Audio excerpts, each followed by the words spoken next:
আসসালামু আলাইকুম প্রিয় বন্ধুরা, সবাই কেমন আছেন?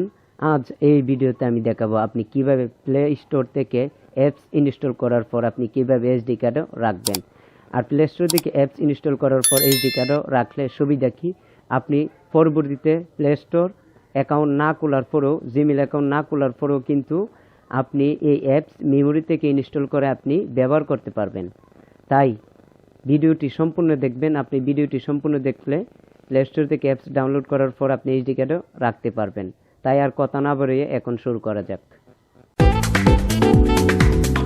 দেখুন, আমি পূর্বে প্লে স্টোর থেকে imo, Messenger, Facebook, play store, WhatsApp, এগুলো রেডমি ক্লাসিক কিবোর্ড, এই অ্যাপগুলো আমি ডাউনলোড করেছি। এখন আপনি যদি ফেসবুক, ইমো অথবা আপনি যেগুলো অ্যাপস ইনস্টল করেন প্লে স্টোর থেকে, এগুলো অ্যাপস যদি আপনি এসডি কার্ডও রাখতে চান, তাহলে আপনি যেভাবে রাখবেন এর জন্য আপনাকে প্লে স্টোরে ক্লিক করতে হবে। করার পর এখানে টাইপ করতে হবে ব্যাক আপ অ্যান্ড রিস্টোর। এখানে আপনার ক্লিক করতে হবে। তারপর দেখুন back up and restore app and SMS। এখানে আপনি এই অ্যাপের উপর প্রথমে যে অ্যাপসটি এসেছে এই অ্যাপের উপর আপনার ক্লিক করতে হবে। করার পর দেখুন এখানে ইনস্টল দেওয়া আছে, এখানে আপনার ক্লিক করতে হবে। তারপর একটুকুর ভিতরে ইনস্টল হয়ে যাবে, ডাউনলোড হয়ে যাবে। আমাদের একটু অপেক্ষা করতে হবে। যার ইন্টারনেটের স্পিড বেশি তার খুব তাড়াতাড়ি হবে।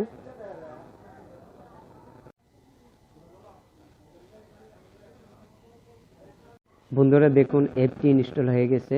এখন আপনি দেখুন এখানে ওপেন দেওয়া আছে, ওপেনে আপনি ক্লিক করবেন। করার পরে দেখুন এখানে অ্যালাওয়ে আপনি ক্লিক করবেন।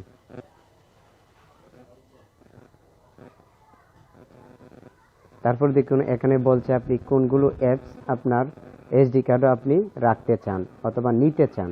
দেখুন আমি যেহেতু আমাদের প্রয়োজন সবচেয়ে বেশি ফেসবুক, এখান থেকে আপনি এসডি কার্ডও নিলে পরবর্তীতে আপনি জিমেল অ্যাকাউন্ট না খুলে অথবা প্লে স্টোর চালু না করে আপনি কিন্তু মেমোরি থেকে ইনস্টল করে আপনি এই অ্যাপগুলো ব্যবহার করতে পারবেন। যেমন ফেসবুক নিব, এখান থেকে ইমো নিব, রেডমি কিবোর্ড নিব, হোয়াটসঅ্যাপ নিব। তারপর কি দেখুন এখানে দেওয়া আছে ব্যাকআপ, এখানে আপনি ক্লিক করবেন। তারপর আমাদের একটু অপেক্ষা করতে হবে।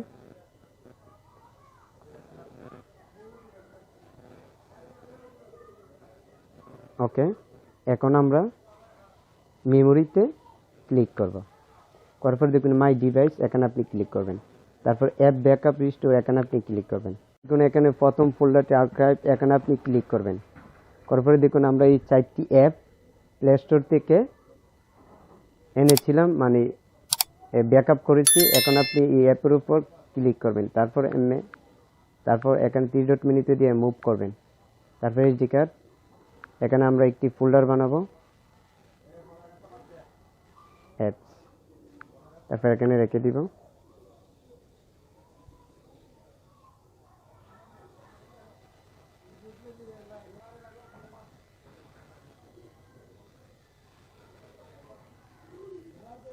ওকে, এসে পড়েছে।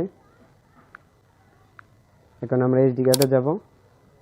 দেখুন অ্যাপস এনেছিলাম। এখন আপনি যে কোনো সময় এইভাবে আনার পর আপনি ইনস্টল করে রাখতে পারবেন, আর প্লে স্টোর থেকে কষ্ট করে ডাউনলোড করতে হবে না।